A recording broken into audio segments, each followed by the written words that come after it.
The second idea is the power of humility. Now, this photograph, which is taken by my friend Michael O'Brien, who took the extraordinary photographs of this book, The Great Minds of Investing, is of Howard Marks. And as I mentioned in my profile of Howard, when you're in the presence of Howard, you feel like you're in the presence of a very superior machine. He's one of those people who you just feel, man, this guy's so much smarter than I am. And he really is at some level one of the greatest of the great minds of investing. This is a guy, he's overseeing, I think, $97 billion in assets at this point. He has this extraordinary reputation where Buffett would say, you know, when something arrives in the mail written by Howard Marks, it's the first thing I read. I drop everything and I read that. He's worth a couple of $1 billion already. He bought an apartment in Manhattan for, I think, $52.5 million. So he's a very remarkable success story. And sort of a triumph of intellect and rationality. Yet one of the things Howard said to me when I met him in his office, he has this beautiful corner office on sort of the 43rd floor of a Manhattan skyscraper. He said, the screwiest thing you can do is to think that you're a master of the universe. And this is a very important idea. He explained to me, A, the future is extremely uncertain, so you don't want to get carried away by this hubris of thinking that you know what the future holds. So he said the only constant is impermanence. We just don't know what's going to happen, and so you have to be constantly looking at where we are in the cycle and thinking, you know, am I getting carried away? Am I taking too much risk given where we are in the cycle? Rather than just thinking, you know, I know what the future is going to bring. Just keep a careful gauge on the weather and think, like, am I getting carried away? And that people do. The other thing that I would say about Howard Marks is he has this belief that comes from Japanese philosophy, from this idea of the turning of the wheel of the law, which is this Japanese word mujo, where he basically says, you know, we're all just little cogs, and the world is going to keep on, the universe is going to keep on going without us, and so you can't get carried away by the sense of your own brilliance. And he's fascinated by this idea of randomness and luck in his own life. So he said to me, actually, even something as simple as the fact that he became a very successful investor was a series of total flukes. So he told me this wonderful story where he said that he got this job he applied for this job out of college at Lehman Brothers. And the partner at Lehman Brothers, who's supposed to call him and say, Howard, we're super excited to hire you, got drunk and had a hangover and totally failed to call him. So one of the reasons why he took this path where he ends up, you know, as a expert on junk bonds and the like, is just because he didn't go to Lehman Brothers, because a guy got drunk. And so he said, you know, before you start thinking you're a master of the universe, think about how many lucky breaks came that you know you thought made you incredibly successful, but actually were just, you know, this beautiful randomness or these deep patterns, however you want to see it, that put you where you are. The other person I would talk about in discussing this idea of the power of humility is Bill Miller, who's a very remarkable mind in the same sort of way as Howard Marks. He has this wonderful kind of Renaissance mind. I had this wonderful assignment back in, I guess, 2001 to go write a profile of Miller.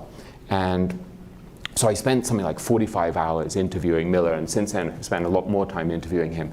And we had, it was this extraordinary experience because I flew with him on his private plane from Baltimore to his alma mater where he was giving a speech. And Miller said to me the only reason he had this plane really was because he had a 90-pound dog. And he really wanted to be able to travel with his dog wherever he went. Well, it didn't come on this particular trip. And he also, he quoted Buffett saying that at a certain point, the scarce resource is time, not money.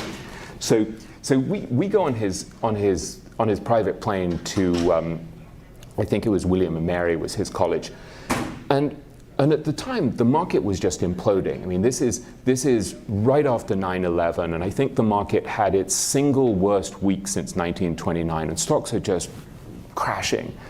And Miller is just buying like crazy. He's totally happy, totally calm, totally at peace as this brilliant contrarian investor, very unemotional. And at the time he has like a 15% stake in Amazon, which has just crashed from $90 a share to $5.50 a share. And I went to some conference where, you know, Bruce Greenwald, who's brilliant mind, who's one of the great gurus on value investing, basically pillories Bill Miller for thinking that Amazon's going to survive.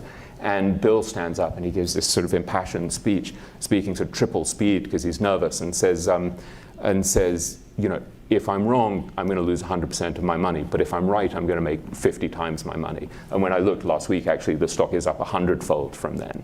And so he was this consummate contrarian value investor, very, very brilliant, able to see what other people kind of couldn't see, and able to apply this temperament, really this willingness to be lonely that we were talking about. And I'm standing next to him one morning when he calls his office in Baltimore, and he says, yeah, is there any news? And one of his colleagues says, yeah, this stock that we bought the other day, AES, has they've missed their earnings massively, and the stock has halved. And so it's not even lunchtime, and Miller's just lost $50 million on this one stock. And he's just totally calm. And he's like, let me see where my cash position is. Let's double our bet on this. And he's just assuming that basically most people overreact to bad news. The crowd is going to overreact to bad news. It's going to be discounted more than it should be. And his default position is that he should be adding to his bet. And so I'm watching this guy, and I kind of start to hero worship this guy because he just embodies everything that I admire in an investor. So then you wind forward a few years to the financial crisis, to 2008, 2009. And all of these stocks are imploding once again. Financial stocks are getting killed. Housing stocks are getting killed. Miller, as always, is tremendously contrarian, and he's buying things like Countrywide Financial, Merrill Lynch, AIG, and everything he touches turns to dust. It's unbelievable to see someone this smart look so foolish, and he's just absolutely crushed. And you know, one of his funds, his flagship fund, goes down 55% in 2008. The other fund goes down 65%, his smaller fund. And this, to me, was an extraordinarily powerful reminder of why you need to be humble. That you need always to remember, you know, what if I'm wrong? You know, what if this hedge fund manager that I admire, that I have my life savings with, turns out to be a charlatan or a fraudster? What if this brokerage account that I have turns out actually to be, you know, a house of cards, and the bank goes under? What if, you know, what if this private company that I've invested in turns out to be terrible? And in fact, this is a particularly resonant issue for me, because the single stupidest investment I ever made was in a private company that I'd made about 12, 13 years ago, where, you know, everything looked fantastic here. The technology was fantastic. It was run by a friend of mine who I love dearly. He was a very talented person. And then it just goes to hell. And Goldman Sachs came in and invested at 40 times the valuation that I invested in. And so I'm thinking, wow, you know, I'm so smart. And in fact, you discover, no, you're not smart at all. You're an absolute idiot. And so I think this is a very useful reminder. And for me, part of the reminder is that you also need to be humble about your own flaws and foibles as an investor. And so for me, I think part of the attraction of investing in a company like that was feeling like, wow, I'm part of the smart intellectual set who gets, you know, these inside opportunities that aren't available to the mere mugs out there who are just getting fleeced by Wall Street. And any time you let your ego get involved in investing, I think it's kind of a disaster.